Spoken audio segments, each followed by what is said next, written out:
Gusto lang po akong linawin dito patungkol sa fake news na di umano kami po ay bayad.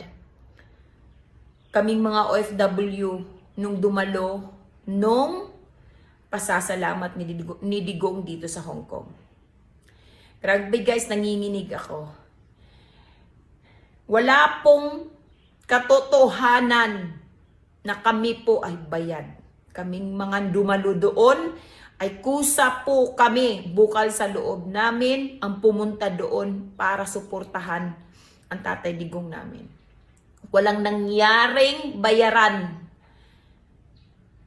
Ganun na ba kaliit ang tingin ninyo sa aming mga OFW?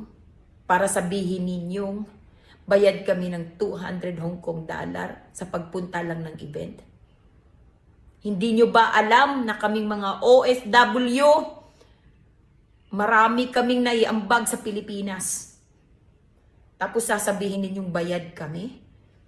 Saan kayo humugot ng lakas ng loob para maliitin kami?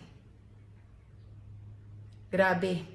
Bangon Pilipinas. Huwag tayong magpabulag-bulagan. Huwag tayong bingi. Huwag tayong pipi sa katotohanan. Hangad namin na ang totoo lalabas at lalabas. At hindi mananalo ang kasamaan sa kabutihan.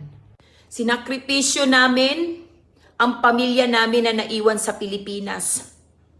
Yung lungkot pa lang at sinakripisyo namin ang bayan namin kahit masakit sa loob namin ang lumisan. Tapos mamalitin nyo kami at sasabihin ninyong bayad kami ng event na yon? God bless you.